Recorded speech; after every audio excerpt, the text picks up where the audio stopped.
So 1570 is Dial S for Sonny, and this is an awesome record.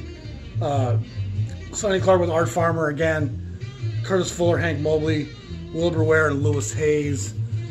This is Clark announcing how things are going to look. You know, he really, Dial S for Sonny's outstanding, Sonny Mood's outstanding, Love Walked In. He's actually a fine ballad player as well, but it's, to me, it's Lewis Clark at tempo, Sonny Clark at tempo. That's so riveting and so aggressively tactile. You know, you just feel him shaping the troops behind him. Bud Powell, 1571. Again, this is towards the end of Bud Powell's run. He doesn't have a lot of years left on the planet. He does live into the mid-60s, I think, but his health is in such deterioration. But he means a lot to Frank and Alfred. And he was one of the first guys they recorded back in the day. And so they gave him the opportunity to record here. And he's still an incredible player. You know, he's not the Art Tatum style dynamics of his younger days. But Bud's always Bud Powell. And the Bud Powell story is one of the great tragedies of the jazz age, without any question. Bone and Barry, which refers to the baritone, 1572. Tate Houston plays the baritone. He shows up on several Blue Note, but not a lot. With Sonny Clark, Paul Chambers, and Art Taylor. Another fantastic Reed Miles album cover. Just hard bop, driving. This is a Japanese pressing. This is another record that's really tough to come by, and you can spend a long time looking for that for original. This is John Jenkins with Kenny Burrell, and Jenkins doesn't get enough records as a leader at anywhere, really. He makes a great little record on Savoy where Art Pepper's one side and he's the other side. And he shows up a few other places here and there. I think he has a couple things on Jazzland, the Riverside sister label. But Jenkins is definitely a part of the sound and the scene. He's a very potent player, a lot of dexterity. Got a little bend there. This has Kenny Burrell, Sonny Clark, Paul Chambers, and Danny Richmond. This is right before Danny Richmond's going to join Charlie Mingus and be Mingus' drummer for a decade. And Richmond became one of the best friends of Mingus. And I can't think of a much tougher person to be best friends with. But most people didn't have very much patience for Charlie Mingus. And Richmond was like his kryptonite. It kept him mellow. And he would actually listen to Richmond. If Richmond told him to chill out, from what I've read, Richmond had Mingus' ear. And not many people did. This is Peckin' Time, another fantastic Mobley session. Mobley's work in the 1500 series, along with Lee Morgan's, is the prototypical Blue Note hard bop sound. Another fantastic Reed Miles cover. If I understand right, this box that they're showing, that suitcase as it were, that's where they used to put old reel-to-reel tape in. If I recall correctly, this has Lee Morgan, Hank Mobley, Wynton Kelly, Paul Chambers, and Charlie Persip. Again, it doesn't get much better than that record. Lee Morgan's City Lights, 1575. Again, this run of records here in the 1570s is just, where do you stop? You know, you could say it's the best 5, the best 10, the best 20. It's just such an incredible streak of records. Another classic records reissue. This has Morgan Fuller, George Coleman, a rare appearance on Blue Note. Ray Bryant, Paul Chambers, and Art Taylor. Outstanding hard bop. Again, one of my favorite records of all time is Sonny's Crib. This is Sonny Clark. The track Sonny's Crib is just war music. It's just so potent and charged and full of that aggression that Blue Note is renowned for in this period.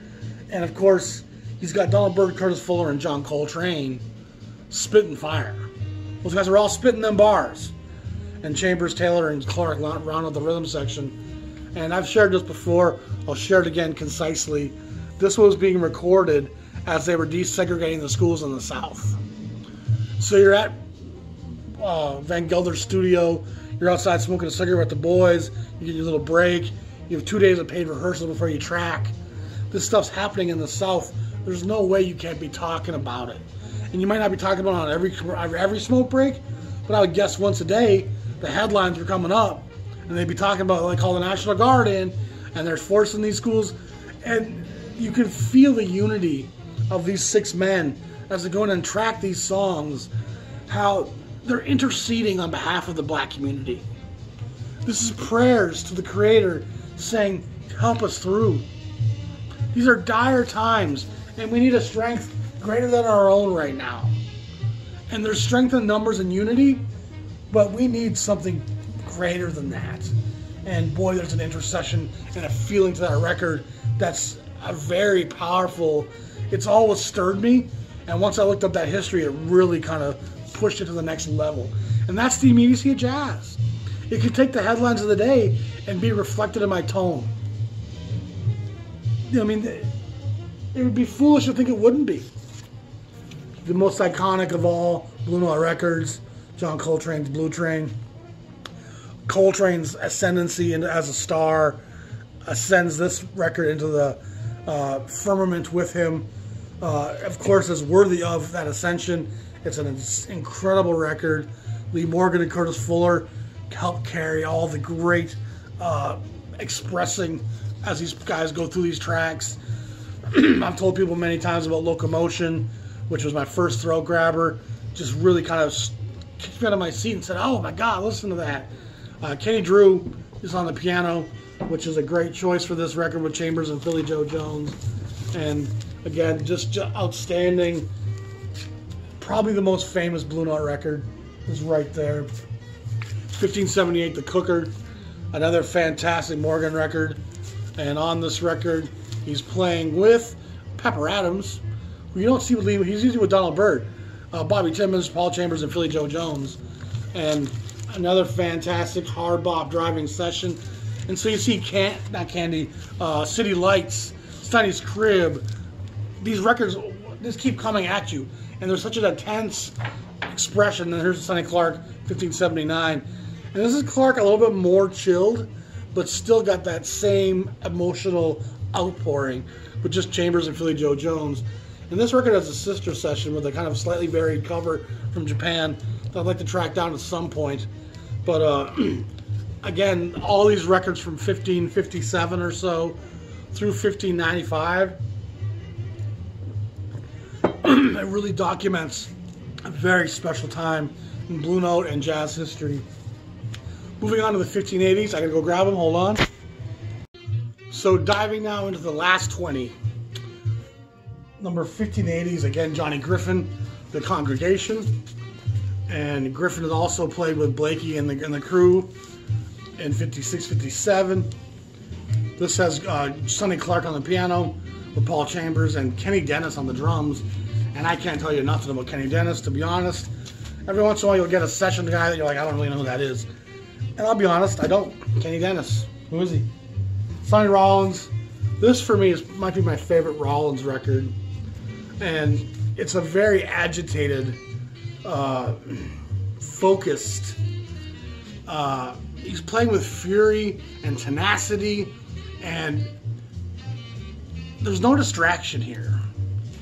And there's some times where with Rollins, it feels a little bit like he's going through the motions. Some of his contemporary work, some of his RCA work, it's cute, you know, and The Bridge is a great record. But there's times in those RCA sessions where it feels like a bit he's going through the motions. He's earning a paycheck. RCA is paying me well, so I need to make sure these records have commercial appeal. So my sidemen are going to be more directed in that direction. Here on Blue Note, he's making some very honest records. And this Night at the Village Vanguard, which has a couple different rhythm sections, I think it's from 2 different nights. But Pete LaRocca, Donald Bailey, Elvin Jones on a couple tracks, Wilbur Ware, and then Sonny Rollins. So it's just a trio record. And some of it's with Ware and Jones, and some of it's with LaRocca and Bailey. And boy, let me just say, it's Rollins at his best. And he's soon about to depart the scene here. He might make a Riverside record here after this. But then he's going to take a little sabbatical and come back. And he does it a number of times, obviously.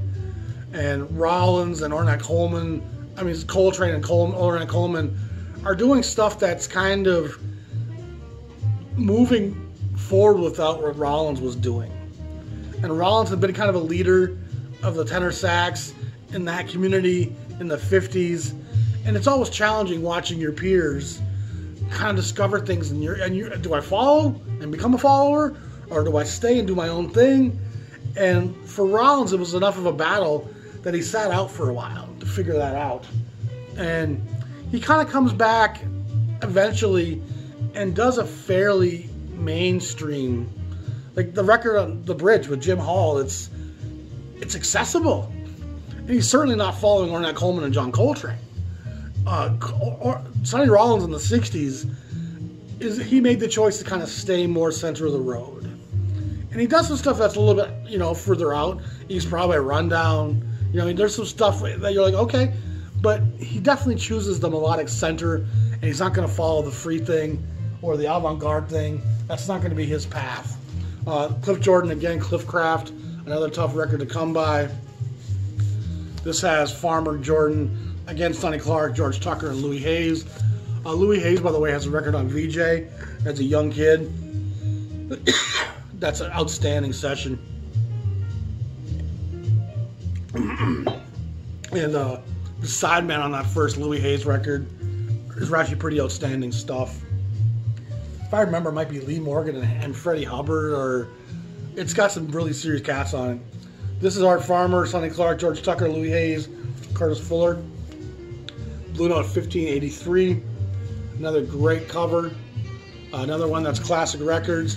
Another one that's tough to come by. Again, with having Clark on it, it just ensures the vitality of those sessions almost always. Louis Smith now is a guy that's a bit out of this circle.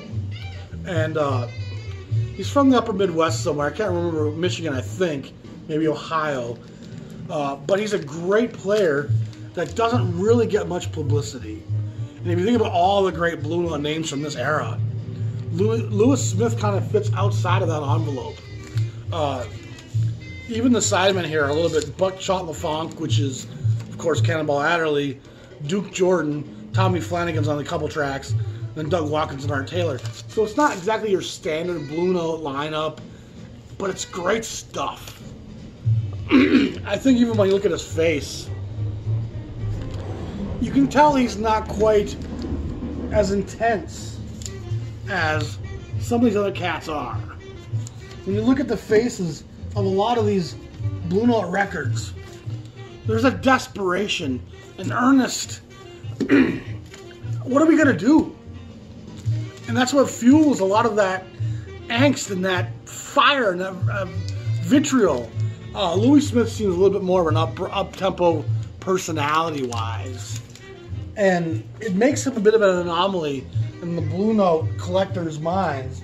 But he's definitely something that, if you see those records, he's got another one coming up here. They're both great. They just feel a little different than the average Blue Note fire. Jimmy Smith, Volume 1 and 2. We haven't seen as much Jimmy now in the late 1500s here. He was everywhere there in the mid-1500s. But he's thinned out a little bit in the rankings here. Grooving at Small's Paradise, Volume 1 and 2. If I recall, I think Small's Paradise might have been in Harlem. Might have even been one of those black run clubs up there, but I'm not positive. I get my clubs mixed up. There's so much information in my head, and usually when I have to fact check something after I make an episode, I'm usually right, but not always. And I'll try to type something in if I make a mistake, but I don't really write scripts out for most things. I mostly just, if anything, I have notes, but for the most part on stuff like this, I can just freewheel because I know it. But again, with Jimmy Smith, Eddie McFadden, and Donald Bailey, and great covers, great records, and if you want to hear Jimmy Smith cook, it cooks as well as anything right there. One of my favorite Blue Note covers, Benny Green. Benny Green's a fantastic trombone player. Unlike Curtis Fuller, he's not necessarily a bebop, hard bop cat. He's a bit more, oh, there's J.J. Johnson right there, man. J.J. Johnson, speaking of virtuosity on trombone. But Benny Green's a bit more of a soul swing guy. So he's going to play a little bit more lyrical, a little more like a vocal, a little more soft in his tone. This has Charlie Rouse, who's going to join Monk shortly. Joe Knight on the piano, who I don't know much about. George Tucker and Lewis Hayes. So a bit like Louis Hayes, where he has a bit of a different feel to him, Benny Green does, and not quite the militancy of the hard bop cats. Cool strutting now. This is an awesome record. This is Sonny Clark really coming into his own as a leader. He actually brings in Art Farmer for this session with Jackie McLean, Paul Chambers, and Philly Joe Jones. And again, McLean's not a leader at Blue Note yet. That's not until like 4012 where he does New Soil. But again, it's this classic Reed Miles album cover. It almost, the girl's got some nice stems on it, don't she? But it almost defies the fact of how militant and how potent these records are. And Sonny Clark's the kind of guy that can take a guy like Art Farmer, who's not necessarily the most angst-filled player, and make him blow some bluster. Farmer's on fire on that record. And that's Sonny Clark's effect. Horace Silver, of course, is still doing his thing, 1589. This is an outstanding record of Further Explorations by Horace Silver. And Silver's always going to be the kind of milder mid-tempo hard bop. Blakey and the Jazz Messengers are going to be the upper level of intensity and tempo. And in between exists most of this Blue Note canon at this point. So you have Silver doing kind of a straightforward rhythm and blues, accessible hard bop. And Blakey's doing more the really on the edges of, we're going to be thrash metal with this stuff, you know. Again, Art Farmer's on this, who works with Silver quite a bit at times. Cliff Jordan shows up with Horace Silver, Teddy Kotick, and Lewis Hayes. And I believe Teddy Kotick actually plays with Silver for a while as well. Silver's groups are awesome. 1590, The Last 10, Lee Morgan Candy. Another great album cover, another great lineup. This is with Sonny Clark, Doug Watkins, and Art Taylor. So it's just a foursome. And it's actually a very intense record. There's a lot of room for Lee Morgan to fill, and he's got some stuff on his mind, and Sonny Clark's just egging him along. This is my favorite Lou Donaldson record. Takes Off is outstanding. And part of what makes this record what it is Sonny Clark as well. He brings that edge to the session. And then you have Donald Byrd and Curtis Fuller in the mix, along with George Joyner and Art Taylor on the rhythm, bass, and drums. Another great album cover. Classic record as well. This record is Lou Donaldson probably at his most fierce. And it's a long ways away from Alligator Boogaloo from 1964. Like, that's a whole different sounding Lou Donaldson. This is Sonny Clark. This album wasn't issued initially. It came out in Japan later, 1592.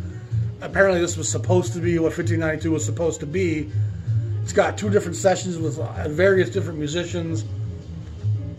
It doesn't feel quite the same as some of the other stuff here in this session, in this streak. But the Farmer, McLean, Chambers, Philly Joe stuff is outstanding. Royal Flush is killer. Jordan, Varela, Chambers on the rocker on the other tracks. It has a little less cohesion to it, I think, than, and again, most of it's in Japanese on the back. So I can't even give you too much information beyond that.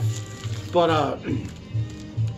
I'm guessing that Tone Poet would probably be in line to reissue this at some point. I'm curious if this has another cover. It probably does, because a lot of that unissued Blue Note stuff did get several different covers in later reissue programs. But from my understanding, this is the 1592 stuff. And it's a great record, and it's very tough to come by. 1593 is the fantastic Lou Donaldson. Blues Walk. There's his signature. I met him backstage at the Dakota and chatted with him for a while. Interesting fella. Again, you got a real feel for these guys when you meet them. And meeting him even further confirmed for me how much a guy's personality is reflected in his playing. And I think that's an important thing for us to always drive home. This is with Herman Foster again on the piano, Peck Morrison, Dave Bailey, and Ray Barretto. It's a classic Blue Note track, Blues Walk. It's lighter in feel than most of what Blue Note is doing here. Again, you have that lighter session. With Foster on the piano, it's not Sonny Clark. And so you listen to Taken Off and versus this, and you'll feel the difference in those sessions. They're quite different. Here's the second Lewis Smith record, Smithville, 1594. Another outstanding album cover. This one has Charlie Rouse again. Sonny Clark is in the mix on this one with Chambers and Art Taylor. I probably like this one a little bit better than the first one, but they're both outstanding. And you couldn't blindfold me and say which one's I wouldn't know. But I've always really enjoyed that one.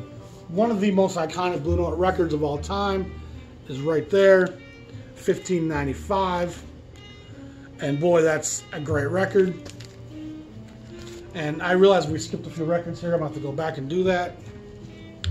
But this Something Else record is outstanding. Adderley, Miles Davis, Hank Jones, Sam Jones, and Art Blakey. And of course, this is the record that's really a Miles Davis session. And people kind of forget that Miles was obviously under contract elsewhere, so he couldn't make records for Blue Note and Alfred Lion as much as Alfred wanted them to. So they did this session with Cannonball as a leader. Hank Jones is glorious on this. Autumn Leaves, one of the greatest jazz songs of all time. 1596 and 97 are two great Kenny Burrell records that come out back to back. It's from various different sessions. Tina Brooks is on some of this. Duke Jordan, Junior Cook, Sam Jones. Junior Cook, of course, joins Horace Silver for quite a long time. Bobby Timmons is on some of it. Lewis Smith is on some of it. These are really great records, tough to come by. And of course, classic records as reissues as well. Those want to fall off. 1598 is old, somewhat disabled Bud Powell. And the virtuosity and dexterity of young Bud Powell is now missing. And he's now older, wiser, but definitely less capable. So he ends up playing a bit more like Monk as he gets older, a little bit more blocky and percussive. Time waits the amazing Bud Powell. He always had a pretty good relationship with Alfred Lion, and it was sad for everyone watching what Bud Powell had to go through in those awful days where he was institutionalized and being beat down by the police and electric shock therapy, and we made some real messes of people back in the day. This is Soul Stir and Benny Green. This is Benny Green's second record, I believe, as a leader, maybe third. He's got one more in the 4,000 if I recall. This is outstanding, 1599. Another great album cover. And we got Benny Green, Billy Root, Jug with Gene Ammons, Sonny Clark, Ike Isaacs, and Elvin Jones. And the fact that you got Billy Root and Jug on this will tell you how this one's a little bit more rhythm and blues, a little bit more pocket driven, a little less aggressive. But again, Sonny Clark is still in the mix there. And Sonny Clark was a very important figure because Horace Silver wasn't doing side work at Blue Note. You know, Wynton Kelly does some, but Sonny Clark leads a lot of sessions from the piano as a sideman. He's really an important figure in Blue Note in this period. It's too bad the junk got a hold of him. This is the Three Sounds, their first record. It's number 1600, and some people have told me that they thought 1600 was meant to be a whole new series, and it's not just the culmination of the 1500 series. But either way, it fits right there, 1600. So that's where I put it. And there is no 1600 series. It jumps to 4001 right after this. And so, and that continuation of the 4000 series, they just pick up where they left off. And I've never really been too sure as to why they made that switch in serial number. It might have something to do with stereo and mono. I don't know. But they switched over to the 4000 sequence after that record. And they jumped right in with some fantastic titles. House Party, Moanin' by Blakey. Rollins has a great record. Nuke. There's some great stuff coming up right there. So you got to check out all of that 4000 stuff. And we'll do that series eventually. So y'all be safe. Hope y'all enjoyed that. We'll talk to y'all soon. Peace.